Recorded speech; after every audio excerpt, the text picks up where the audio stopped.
Para el Colegio de Contadores Públicos del Estado Miranda, resulta sumamente importante minimizar los riesgos a los cuales pueden estar expuestos nuestros agremiados. Por eso hemos desarrollado dentro de nuestra página la sección de riesgo profesional, pero no nos hemos conformado con ello. Por eso hoy tenemos a bien invitar y compartir este segundo escenario de criterio con la economista Nair González Quiroz, quien es venezolana, pero se encuentra representándonos dignamente en el hermano país, así como también con Luis Ramiro Díaz, quien forma parte de la organización que día a día están trabajando en función de conocer y gestionar los riesgos de legitimación de capitales, financiamiento del terrorismo y financiamiento de la proliferación de armas de destrucción masiva a los cuales podemos estar expuestos los ciudadanos y, por supuesto, los contadores públicos que realizamos actividades dependientes o independientes, en forma pública o en forma privada. Por eso tenemos a bien hablar un poco sobre el marco legal, cómo podemos comenzar a trabajar para que el contador público que está trabajando en ese día a día en su organización entienda el riesgo a cual puede estar expuesta su organización o sus actuaciones profesionales. Bueno, Wilfred, muy amable por la invitación que nos hacen. Bueno, yo pienso que en primer lugar hay que entender el concepto de legitimación de capitales como un riesgo que, bien lo definiste ahora, atañe a toda la ciudadanía. Esto no es un tema exclusivo de contadores, de abogados o de las empresas en particular, sino es un flagelo que se representa a nivel transnacional. Esto no es un tema tampoco de un solo país, esto es un delito o está conformado por una serie de delitos fuentes que originan ese proceso de lavado de activos, pero en una forma transnacional que no tiene fronteras y realmente recae particularmente en diferentes profesiones. La profesión contable no es ajena a esta situación. Realmente tenemos una serie de regulaciones y estándares internacionales. Hemos escuchado hablar seguramente de lo que representa el GAFI como un organismo internacional que genera modelos relacionados para los sistemas de prevención, y en estas recomendaciones que se han definido, se han establecido cerca de 40 recomendaciones en lo que tiene que ver con legitimación de capitales. El GAFI, que es el Grupo de Acción Financiera, fue conformado inicialmente en el año 89 por el G7, lo que se denomina el grupo de los 7 países en principio más desarrollados, pero ya hoy hablamos de G8, pero este organismo surgió para definir una serie de metodologías que debían ser aplicadas en cada uno de los países en la economía en general. Los contadores públicos en particular están relacionados con una de las recomendaciones que define el GAFI, la recomendación 28, que hace referencia a todo lo que tiene que ver con actividades profesionales no financieras designadas. Ahí está establecida una serie de pautas que deben atender los contadores públicos. Los contadores públicos en el desarrollo de su profesión como ese gran gestor de confianza dentro de la economía, porque realmente a través de la fe pública que normalmente generan los contadores públicos en el desarrollo de su profesión, se devuelven eso, en un elemento de confianza para la sociedad, para todo el desarrollo económico, y sobre esto versan una serie de elementos importantísimos. Se habla inclusive que desde el punto de vista de lo que es la profesión contable como tal, es la puerta de entrada y es la puerta, digamos, donde visualmente se pueden detectar muchas de las señales de alerta. Así que la profesión contable juega un papel determinante en lo que es identificación de riesgos de legitimación de capitales. Aún así, estas recomendaciones asociadas al tema de la profesión contable tienen a su vez unas funciones que se deben atender, la recomendación 22 y 23 del GAFI, relacionadas con conocimiento del cliente y relacionadas con el mismo monitoreo que se tiene que hacer a los riesgos. Entonces, ya desde el punto de vista internacional y de metodologías en los sistemas de prevención, la profesión contable se ve vinculada como un actor fundamental en esta gestión de riesgos. Así es, bueno, para eso un poco los contadores públicos debemos de realizar las gestiones en cuanto a conocer a nuestro cliente, de acuerdo a lo que está establecido en las normas internacionales de control de calidad, específicamente la número 1 en el párrafo 26, habla de que el contador público no debería estar actuando libremente sin conocer adecuadamente al cliente o más allá de su actuación netamente por los honorarios profesionales, sino que debería prevalecer el sentido ético y el sentido profesional para poder adaptar cada una de sus gestiones. Ante este tipo de situaciones, Nair, ¿cómo ha sido esa experiencia experiencia que tú tuviste a bien compartir acá en Venezuela cuando desempeñaste funciones como oficial de cumplimiento de una importante institución del sector bancario nacional? Yo creo que todo el tema de riesgo de legitimación de capitales, lavado de dinero, blanqueo de capitales, lavado de activos, está asociado a la ética y transparencia. Y ya sobre ética y transparencia, ustedes tienen muchísimas normas como contadores públicos. Yo soy economista, entonces yo sé que cuando ustedes tienen que pronunciarse sobre los estados financieros, no deben solamente ver la relación del dinero, sino también cómo está el comportamiento de la institución o de la empresa en este sentido. Yo trabajé en una institución financiera y cuando estás allí, sí están todas estas normas internacionales que hemos estado comentando y después está el sentido común, la ética y la transparencia. Yo diría que lo importante acá es estar atento de si no está escrito no es porque esté permitido, entonces cuidado con solo hacer los estados financieros o pronunciarme o obviar cosas porque a mí no me toca, porque no está expresamente indicado en la ley, cuando debemos hacer el trabajo de manera consona con lo que es la responsabilidad que representa esta profesión. Sí, fíjate, a nivel de las normativas que regulan la gestión contable, tenemos distintas actividades que día a día nos hemos visto envueltos. Está, por ejemplo, el tema tributario, ¿no? Y ante el tema tributario está hoy en día lo que es FATCA.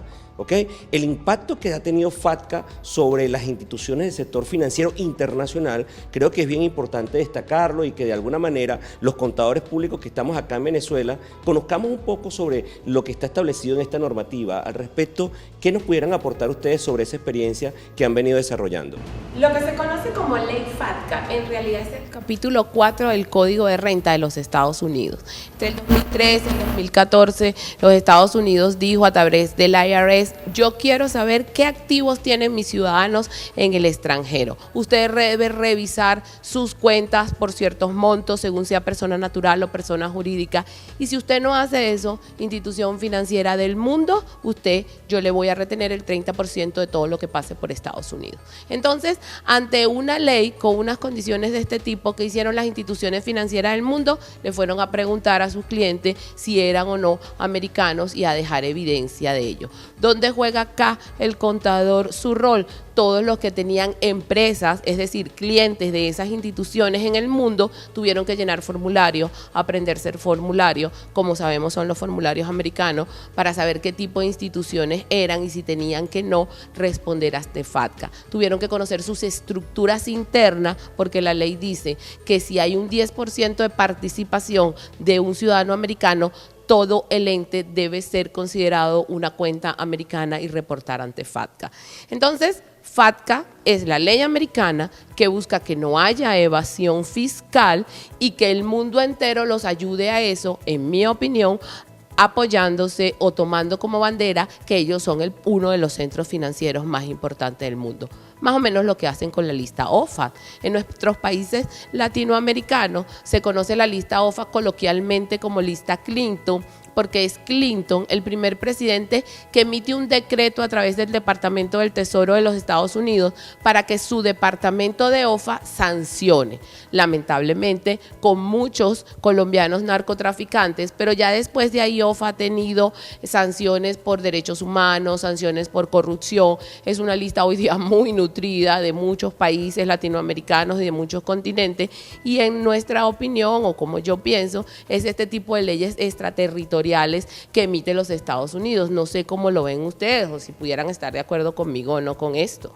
Bueno, mira, yo creo que principalmente uno de los aspectos es la política conozca a su cliente. Si nosotros no conocemos adecuadamente al cliente, pues no vamos a poder determinar, número uno, si está dentro de la lista FATCA, pero se aplica FATCA, y número dos, tampoco conocer si está dentro de lo que tiene que ver con la lista OFA. Y al no conocer todas estas gestiones, pues el contador público que está actuando, bien sea como comisario, bien sea como el auditor interno o como el auditor externo que le está realizando alguna actuación profesional a una empresa, pues pudiera haber vinculado su nombre de forma directa o indirecta y tener entonces también una aplicación de todo este tipo de sanciones o este tipo de situaciones que están ocurriendo a nivel internacional. En Colombia particularmente, ¿cómo manejan también este tema el gremio de los contadores públicos?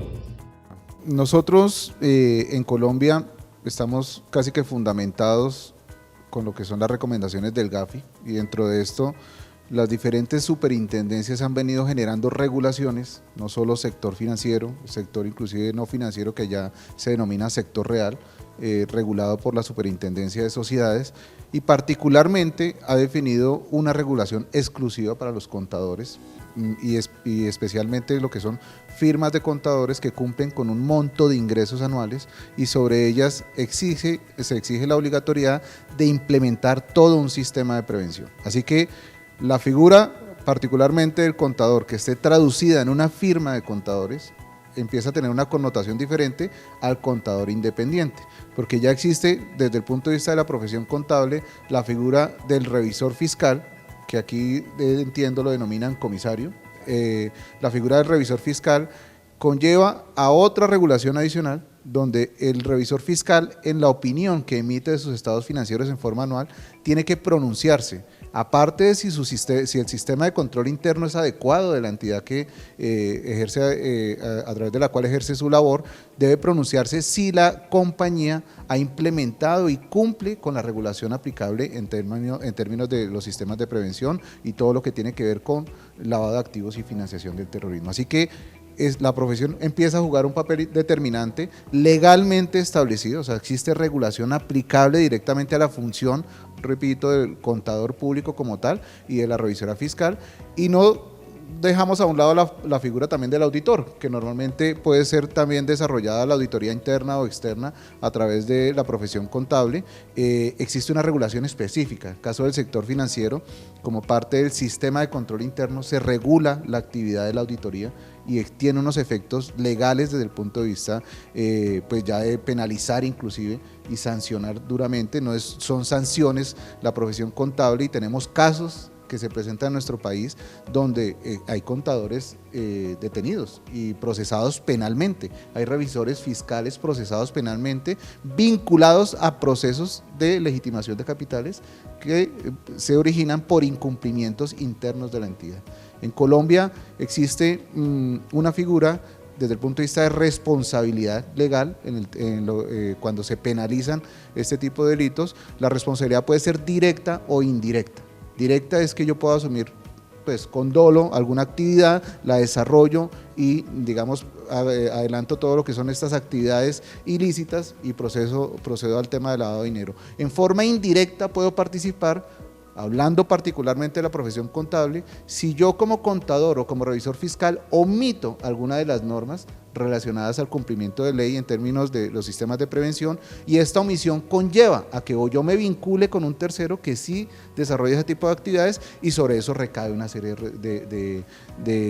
responsabilidades, valga la redundancia, que pues hoy por hoy tiene casos particulares donde desafortunadamente profesionales están purgando penas de prisión relacionadas con estos delitos. La figura de la profesión contable, pues en este orden de ideas en nuestro país, pues aparte de todo lo que es la regulación aplicable que tiene, porque ya de por sí es una profesión ampliamente regulada, ya pues tiene este otro ingrediente adicional. Y más pues como destacábamos de pronto al principio, el hecho mismo de que son casi que un contador son los ojos principales en una organización. A través de todo lo que es la información financiera se procesa todo lo que tiene que ver con las actividades de la compañía, y en este orden de ideas hay un tema de responsabilidad importante. Fíjate, es tan importante el tema que estamos tocando, que acá en Venezuela está establecido en la Ley Orgánica contra la Delincuencia Organizada y el Financiamiento del Terrorismo, en el artículo 36, habla de quien sí o por interpuesta persona participe de forma directa o indirecta y conlleve a negligencia, imprudencia o impericia. Entonces, yo no pudiera alegar como contador público el desconocimiento de la ley, porque el desconocimiento de la ley no me exime de la culpa ni me libra de la pena. Y aquí hemos tenido casos en los cuales recientemente hicimos algunas revisiones donde habían de forma directa o indirecta contadores públicos que estaban vinculados a actividades pues, que de alguna manera el Ministerio Público hizo referencia y que se les dictaron algunas medidas, bien sea privativas de libertad o bien sea bajo régimen de presentación. Entonces, este tema para el contador público es sumamente importante, y yo no tengo la menor duda de que a muy corto plazo pues, los organismos reguladores van a ir afinando aplicando o van a ir afinando todas y cada una de estas normativas que de alguna manera nos impactan, porque también es cierto que Venezuela está próximo a recibir la evaluación del GAFI, que es el Grupo de Acción Financiera del Caribe, donde tenemos alrededor de 40 recomendaciones que cumplir, nada más y nada menos, y que la evaluación del GAFI que nos van a realizar va a ser la primera vez que nos van a evaluar con todo lo que tiene que ver con el cumplimiento técnico y lo que es la gestión de eficiencia sobre lo que es el sistema. La última evaluación de Venezuela solamente nos evaluaron en base al cumplimiento de las 40 recomendaciones. Entonces, estamos ante un gran reto en este momento para enfrentar este tipo de evaluaciones, y estamos seguros pues que estamos trabajando, porque sí es importante hablar también del trabajo que se está haciendo un poco desde la Federación de Colegios de Contadores Públicos de Venezuela. En su momento se constituyó el Comité de Prevención y Control de Legitimación de Capitales y Financiamiento del Terrorismo, el cual tuve la oportunidad de ser su coordinador hasta el mes de agosto. Dejamos allí sembradas algunas gestiones para que se pudieran realizar, y en este momento viene parte de lo que es la política conozca a sus clientes para minimizar todo este tipo de situaciones y por supuesto para tratar de que el contador público no caiga en lo establecido anteriormente en el artículo que hice referencia. ¿Cómo podemos nosotros gestionar ese tipo de actividades? En este caso en particular vemos cómo algunos profesionales vinculados al proceso de investigación de lavado de activos que surten en esta compañía, a pesar de haber sido una actividad que desarrolló un accionista a través de unos giros que se efectuaron a Panamá, justamente pues considerado un paraíso fiscal en su momento, el contador se ve vinculado al proceso porque dentro del manual que tenían establecido para esta entidad estaba contemplado como una señal de alerta que se debían reportar al oficial de cumplimiento como posibles operaciones inusuales, porque no son comunes los giros que justamente se realizaran a paraísos fiscales. Esta simple omisión empieza a generar un vínculo para el contador de la compañía y hoy por hoy es procesado dentro de toda la investigación de lavado de activos, inclusive pues es privado de la libertad. Tenemos casos particular, en este caso también inclusive del auditor. En el mismo manual se tiene establecido en el manual del sistema de prevención que por lo menos una vez al año se debía haber realizado auditorías, y el auditor también omitió este proceso, y para la fiscalía y de los entes que se encargan de la investigación determinan que esta omisión, pues por el solo hecho de no cumplir con esta serie de controles ya definidos, forman parte del proceso de legitimación de capitales o de vinculación, que como les expliqué nació de un socio, pero miren cómo recae en otras funciones internas dentro de la organización. Casi que el manual que se establece para estos sistemas de prevención en nuestro país prestan un mérito inclusive probatorio judicialmente. Es el documento que nosotros decimos, ojo con estos documentos porque pues pueden ser un arma de doble filo. Lo que tengan establecido ahí debe corresponder efectivamente a procedimientos que se ejecuten dentro de la entidad, y muchos de los procedimientos se asignan a la parte financiera, contable y revisoría fiscal como parte de los controles que se tienen definidos. Bueno, nosotros aquí en el país también tenemos un tema particular con la gestión de los auditores externos y el informe que se debe presentar específicamente para los sectores financieros. La única normativa o el único ente que ha regulado esta gestión es la Superintendencia de la Actividad Bancaria, donde hay una normativa específica que habla sobre lo que tiene que contener el informe del auditor externo en materia de prevención y control de la legitimación de capitales. En Colombia existe esta normativa también para el sector no financiero. Bueno, la figura especialmente inclusive del revisor fiscal, lo que denominan acá comisario, está regulado por un decreto ley,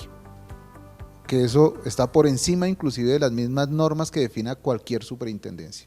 Entonces, hay un primer referente, es que hay una ley que aplica para todos los revisores fiscales, sin importar el sector al que pertenezcan, y sobre las cuales se debe regir y fundamentar esta actividad, ¿sí? Ya particularmente después cada superintendencia también ha definido una serie de funciones y de roles que las asocian o a las regulaciones en temas del sistema de control interno o a las regulaciones en temas de los sistemas de prevención, y en este sentido pues adiciona cada vez más funciones vinculadas a la profesión contable. Entonces, hay un tema que me llama la atención,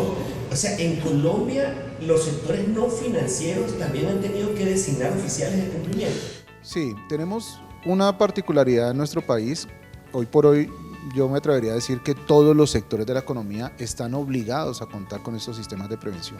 En Colombia, desde un hospital o una clínica tiene implementado un sistema de prevención de lavado de activos. Y hay un tema de conciencia también. Fuimos vinculados también a la OCDE y eso nos obligó a reforzar mayores estándares internacionales, y hoy por hoy la regulación en nuestro país es aplicable en todos los sectores de la economía. De hecho, existe un concepto que poco a poco con el tiempo se ha venido aclarando. Se pensaba inicialmente que todo lo que son riesgos de legitimación de capitales se originaban solo en el sector financiero, y eso es una idea equivocada. Realmente casi el 95% de los recursos que normalmente se lavan o se legalizan a través de estas figuras se dan en los sectores no financieros, ¿sí? Justamente es a través de este tipo de entidades que se empiezan después a utilizar la banca como un canal o un medio para empezar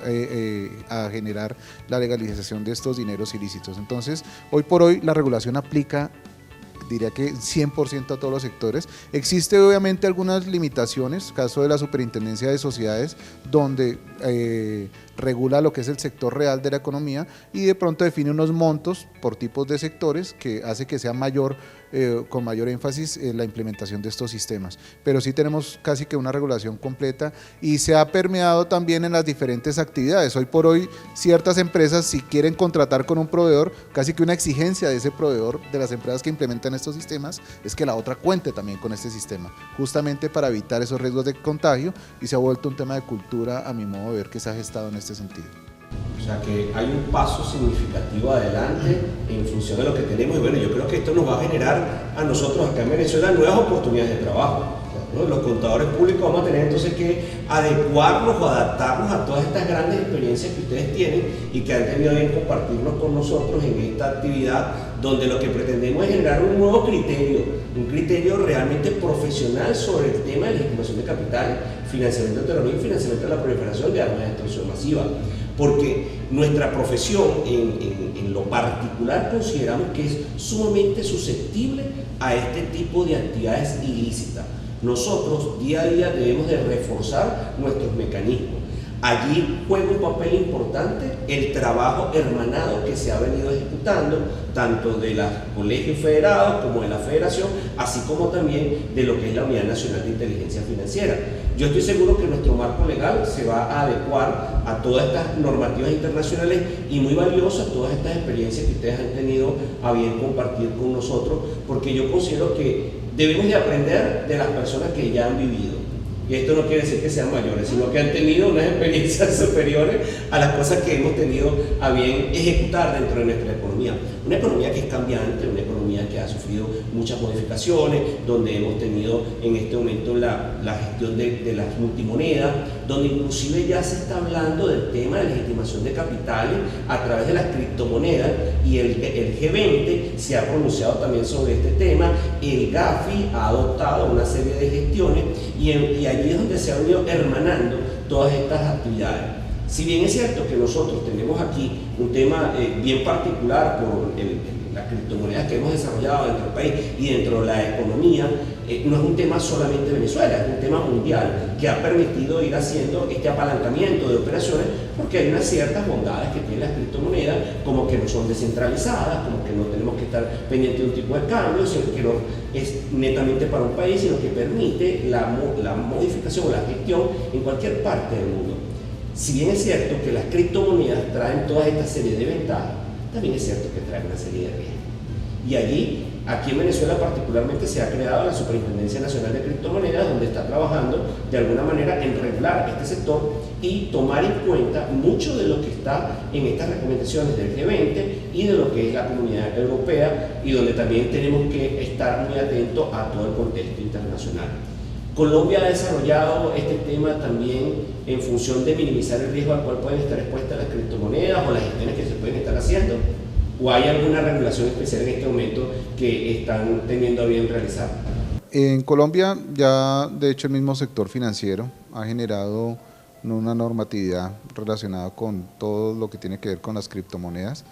Tiene obviamente un desarrollo dentro de la economía, este tipo de operaciones, seguramente no tan fuerte y tan amplia como la que se viene desarrollando en Venezuela, pero sí tenemos una regulación que pues está traducida justamente en los que sí interactúan con este tipo de compañías, es conocer quiénes están detrás realmente de este tipo de entidades. Casi que lo fundamental es eso, así que todo lo que tiene que ver con conocimiento del cliente, como decimos, se traduce básicamente en eso, pero sí contamos con regulación que cada vez se va madurando en la medida que se van desarrollando cada vez y más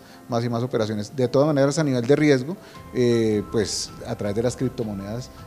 sí ya está establecido, porque hay riesgos materializados, extorsiones que se pagan con criptomonedas, secuestros que se están pagando con criptomonedas, sí se visualiza que puede ser una fuente generadora de riesgos de diferentes actividades ilícitas, justamente por la mecánica, la dinámica que tiene el uso de este tipo de monedas, pero sí contamos con una regulación. Bueno, fíjate que es tan importante todo lo que estamos conversando sobre el tema de la política que coloca a su cliente, el impacto que tiene sobre todas estas normativas internacionales, que por eso en el Colegio de Contadores Públicos del Estado Miranda desarrollamos la parte del riesgo profesional y hemos allí colgado algunos aspectos importantes a conocer por todos los contadores públicos. Está el modelo de la ficha de identificación del cliente, están las 40 recomendaciones, está inclusive la guía para el contador público, que es bien importante hacer referencia. Hay una guía específica que sacó el CAFI para los contadores públicos, que en este momento no ha sido traducida, pero que ya nosotros allí hemos tenido bien colgarla para que nuestros agremiados efectivamente tengan la oportunidad de conocer lo que está allí. También destacar lo que está haciendo la Federación de Colegios de Contadores Públicos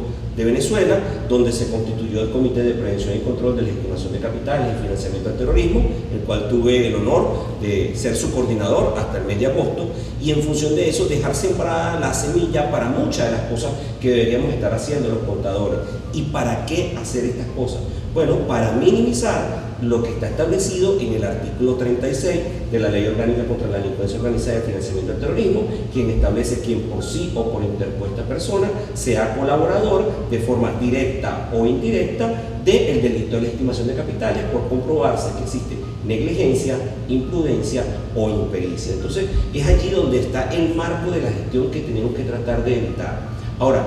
este tipo de situaciones, yo estoy seguro que Venezuela va a muy corto plazo a sacar regulaciones, quizás van a ser mucho más estrictas para todo lo que tenemos que ver con las APFMD, que son la recomendación 22 que establece el GAFI.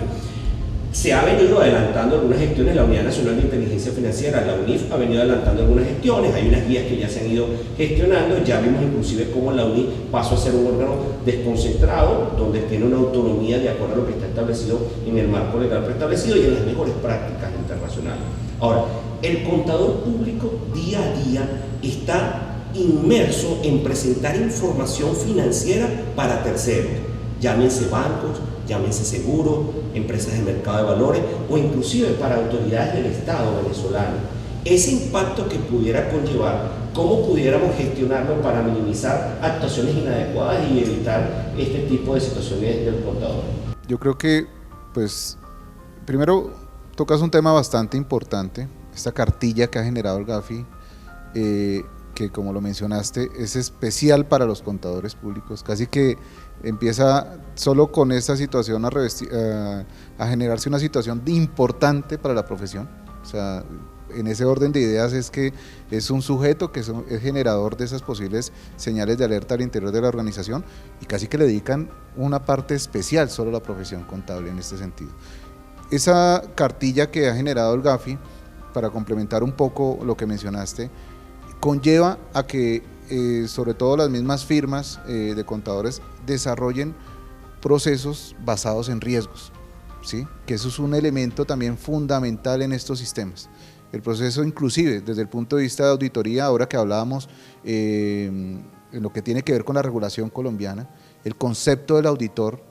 y el típico auditor policía que existía en el pasado ha venido modificándose justamente por no solo estos sistemas de prevención de legitimación de capitales, sino otros sistemas de administración de riesgos, donde obliga a que casi que el auditor, su nuevo enfoque, se desarrolle en auditorías basadas en riesgos, ¿sí?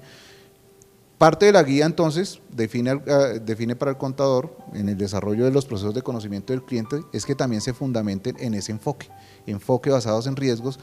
donde la labor del contador debe contextualizar primero con quién está contratando, con quién está trabajando, conocer apropiadamente las operaciones que desarrolla la compañía, ¿sí? O sea, no quedarse solo o limitarse exclusivamente a registrar información y generar estados financieros, sino que esto va un poco más allá de comprender realmente el entorno de la organización, que finalmente ese entendimiento lo tiene el contador normalmente en una compañía. O sea, un contador normalmente no está vinculado, y la profesión también ha venido evolucionando en este sentido, tanto tecnológicamente, desde el punto de vista de su actuar. O sea, ya no tenemos el contador típico con los libros de columnas y a lápiz y borrador, sino ya existen sistemas y tecnologías que han venido evolucionando, y en este sentido el contador como profesional también ha evolucionado, y parte de su evolución es comprender también las actividades que desarrolla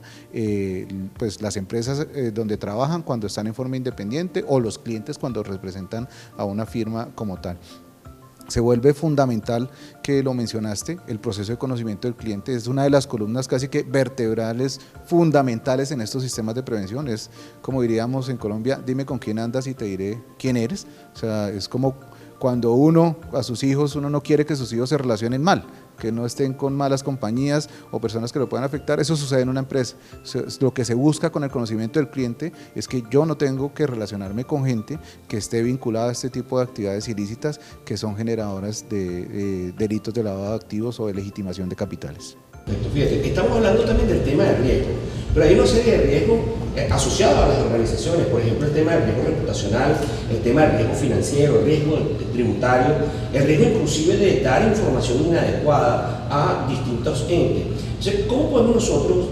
generar políticas o generar gestiones que permitan minimizar ese tipo de actuaciones inadecuadas, que inclusive pueden llegar a dar fe pública ante el tercero, porque eso es parte de lo que es nuestra profesión, dar fe pública ante el tercero sobre este tipo de actividades? Entonces,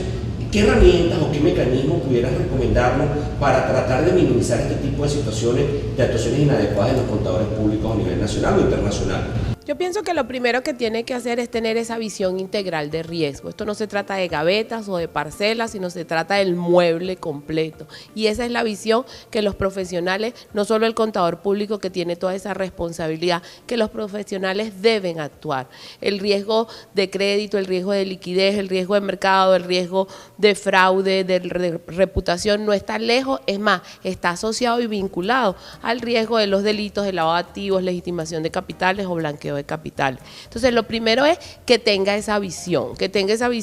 de que es un riesgo integral, algunos con sus particularidades, algunos más medibles que otros, pero es un riesgo integral. Y en cuanto a herramientas, según el sector donde se encuentre el profesional, seguramente la normativa le da algunas exigencias, pero está lo que puedes hacer mano en casi todas las organizaciones, que son las ISO, ¿no? Entonces hay una ISO 19600 que te puede ser una guía para trabajar el programa de cumplimiento, y para ya hacer el tema de medición de riesgo tienes la ISO 31000, la ISO 37001. Entonces estos estándares pueden ser utilizados como una mejor práctica en las organizaciones para ver una visión integral del riesgo. Ahora, cuando estamos hablando del tema de control interno, ¿cómo yo como organización debería estar verificando quiénes son mis proveedores para tratar de evitar el riesgo de contagio de que algún proveedor venga realizando alguna actividad ilícita y eso, pues, por supuesto, afecte mi organización? ¿Hay algún mecanismo, hay alguna herramienta que permita conocer adecuadamente con quién estoy transando? Sí, digamos que dentro de las estructuras de lo que es un sistema de control interno, inclusive cuando nos basamos en metodologías como COSO, uno de los elementos está relacionado con la gestión de riesgos. Hay un primer elemento de referencia hablándolo desde el punto de vista metodológico. Entonces, en ese orden de ideas, esta misma gestión de riesgos, al identificar uno de los riesgos que mencionaste ahora, tiene que ver con la parte de riesgo de contagio, riesgo reputacional, se reduce y se minimiza justamente con un control que existe y que lo soportan tecnologías actualmente, y es la posibilidad de que puedan validar a través de un nombre y un número de identificación de esas terceros con los que se relaciona la compañía o se ven vinculadas en una organización, que pueden ser los mismos clientes, pueden ser los proveedores, los mismos empleados son generadores de riesgo, los mismos socios o posibles inversionistas que participan, y estos terceros, que en Colombia normalmente le denominamos contrapartes, son sujetos a recibir a adelantársele un proceso de validación en unas listas. Hoy por hoy existen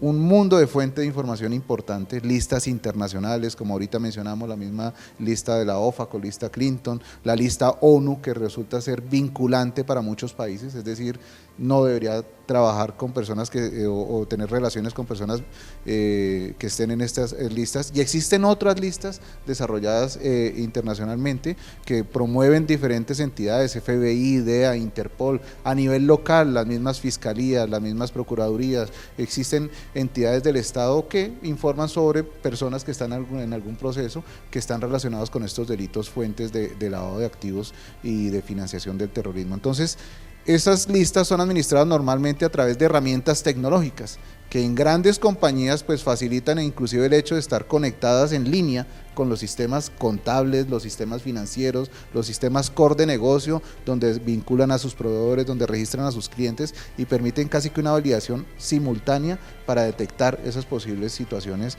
y reducir ese nivel de riesgo de contagio.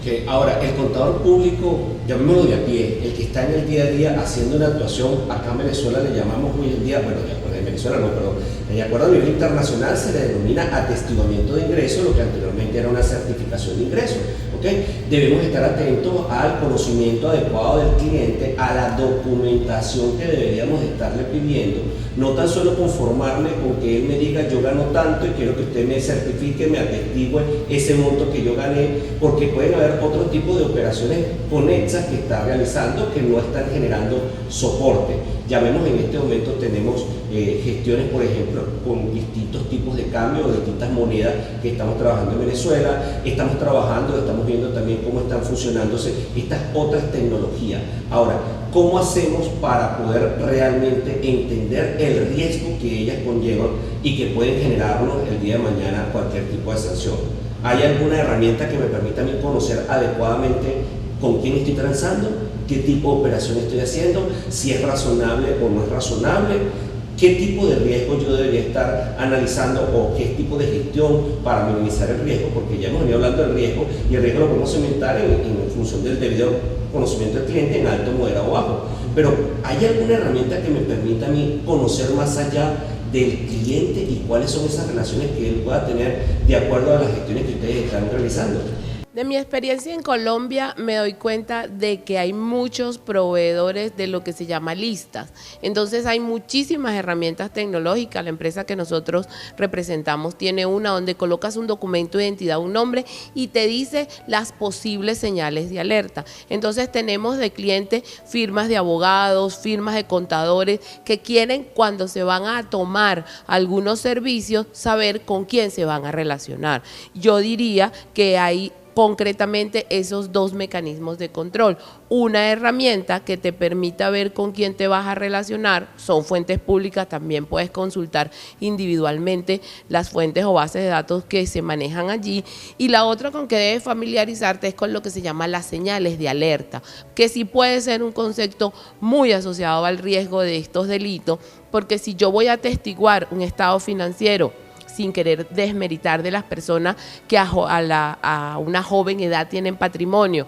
de una persona de 28 a 30 años que tiene un patrimonio de 6 cifras, que tiene 2 carros, ¿en qué tiempo pudo tener ese patrimonio? Yo tendría que, no estamos diciendo que sea mal habido, pero es una señal de alerta que me pudiera a mí llevar un poquito más a ver qué origen tuvo esos recursos para yo poder atestiguar de manera satisfactoria ese estado financiero. ¿Hay alguna experiencia, algún aspecto que de repente ustedes hayan conocido en Colombia, así como les hicimos referencia de este caso con esta institución bancaria acá en Venezuela, donde habían contadores públicos vinculados directo e indirectamente? ¿Cómo pudiéramos englobar todo este tipo de gestiones o qué experiencia han conocido ustedes de algún caso que pudiéramos hacer referencia y que permita entender el riesgo al cual puede estar expuesto un contador público en sus diarias actuaciones, bien sea como comisario, bien sea como auditor, bien sea auditor interno o auditor externo, o bien sea inclusive como la parte de Contraloría de una organización? Bueno, yo Pues obviamente por temas de confidencialidad no podemos mencionar el nombre, pero de pronto contando los casos los pueden asociar, pero no estamos diciendo quién. El punto, no, nosotros particularmente hablando de experiencias en Colombia, yo creo que tenemos muchas, sin generar aquí un pánico escénico con el tema, pues obviamente no muchas en cantidad frente a todo el volumen de empresas que también existen en nuestro país, pero los casos se presentan y normalmente se presentan inclusive en grandes compañías que a veces uno no se imagina. A veces uno piensa que las grandes empresas o grandes, por contar con una cierta estructura organizacional que en principio genera mayor confianza a nivel de control interno, no pasa nada y no sucede nada. Tenemos casos, particularmente hay uno, donde un accionista de una compañía muy reconocida en nuestro país se vio vinculado a un proceso de lavado de activos. Ustedes de pronto habrán escuchado los famosos Panama Papers, donde en algún momento se generó un listado de personas que tenían ciertos recursos en Panamá y recursos que después cada país determinó si habían sido por lo menos incluidos en sus declaraciones de impuestos o no. Caso concreto en Colombia, lo que tiene que ver con la evasión fiscal es considerado un delito fuente de lavado de activos. Es decir, si yo omito ingresos en mis declaraciones o tengo algún tipo de omisión en este sentido y no declaro, puedo ser procesado por lavado de activos en nuestro país. O sea, la evasión fiscal es un delito fuente y ahí también empezamos a dar una connotación a un elemento fundamental que está a cargo de los contadores, ¿no? Los contadores normalmente, las organizaciones se encargan de esta parte tributaria, los revisores fiscales se encargan de auditar esa información. Bueno, en esta empresa uno de los socios se ve involucrado en este listado y pues es procesado por lavado de activos. Como yo les mencioné ahora, hay un proceso de vinculación indirecta penalmente que se puede recaer en las personas, en este caso las mismas empresas que de alguna forma facilitan este tipo de operaciones. Normalmente la figura dentro de las empresas que se encarga como asesor no responsable del sistema de prevención es el oficial de cumplimiento. A veces está mal entendido, se interpreta inapropiadamente que el oficial de cumplimiento es el responsable de este sistema de prevención. Bueno, ya para ir cerrando esta importante conversación entre buenos amigos, ¿qué tanto podemos hacer los ciudadanos, los contadores públicos para evitar el flagelo de la legitimación de capitales y el financiamiento al terrorismo dentro de nuestras economías? Yo pienso que tenemos que tener una visión global y se trata de ser ciudadano del mundo, un profesional, contador público que tiene en sus manos nada más y nada menos que los estados financieros de una empresa, tiene que tener la visión de un riesgo integral, de que esa compañía puede estar en cualquier parte del mundo haciendo negocios y en ese sentido debe velar porque las cosas se hagan bien, algo de transparencia, ética, no sé, quizás. Sí, yo también destaco y creo que la profesión contable de hecho lleva mucha ventaja frente a un elemento importante que integran estos sistemas de prevención. Hoy por hoy se habla de la famosa ética empresarial. Desde los orígenes la profesión contable tiene un marco de ética sobre el cual se fundamenta. En ese sentido digo, tenemos ventaja, un contador podemos mencionar que lleva dentro de su ADN incorporado lo que son principios éticos sobre los cuales debe fundamentar la realización de sus actividades a nivel profesional y bueno, es un actor importante de algo que hoy por hoy se está perdiendo en todo el mundo que se llama la confianza. La confianza que se deposita la sociedad en un contador público al solo hecho de certificar unos estados financieros, detrás de esto se desencadenan un gran número de actividades, un gran número de decisiones, por eso digo, es un factor súper importante en todo lo que es el desarrollo de la actividad de cualquier economía de cualquier país. La figura del contador en estos momentos es muy relevante y pues es un tema que destaco en este sentido. Wow, bueno, creo que Ramiro nos ha puesto la vara bien alta a los contadores públicos para que podamos entender las gestiones que tenemos que estar realizando día a día en función de minimizar el riesgo de legitimación de capitales y financiamiento del terrorismo dentro de nuestra sociedad. De parte del Colegio de Contadores Públicos del Estado Miranda, queremos agradecerles altamente su participación, sus conocimientos, este compartir de actividades que estamos seguros que no va a ser la primera vez que vamos a tener a bien poderlas realizar y nos van a permitir el crecimiento, me voy a tomar tu palabra, de ciudadanos del mundo que necesitamos todos y cada uno de los que estamos en este país y en el resto del mundo. ¿Para qué? Porque este es un trabajo hermanado, este trabajo no es de un país, no es de un sector, no es de un gremio, es un trabajo de ciudadano, donde cada uno de nosotros debemos de comenzar a entender cuánto podemos aportar para minimizar el riesgo de la legitimación de capitales y el financiamiento del terrorismo. Y es por eso que las gestiones no tan solo van a actividades sospechosas, sino que tenemos que estar muy atentos ante cualquier oportunidad que la delincuencia organizada quiera utilizarnos para darle apariencia de legalidad a dinero proveniente de actividades ilícitas. Por eso un poco hemos desarrollado esta actividad donde lo que pretendemos generar son criterios profesionales, criterios éticos, criterios que enaltezcan el valor profesional y el valor de los ciudadanos que tenemos todos y cada uno de los que estamos comprometidos con tener un país y un mundo mucho mejor para el bienestar de nuestra sociedad. Muchas gracias por esta oportunidad, muchas gracias a ustedes por permitirnos compartirnos este rato tan ameno, tan agradable que hemos tenido a bien anticipar o realizar juntos unos con los otros y hermanar esos esfuerzos que podemos hacer tanto de un lado de la frontera como de este lado de la frontera, que al final del cuento siempre seremos buenos hermanos. Gracias, Jair, por esta gran oportunidad. Ramiro, complacido por toda tu disertación y todos tus conocimientos, y eso, aquí las puertas siempre van a estar abiertas para ustedes. Muy amables y un saludo para todos. Gracias. Gracias.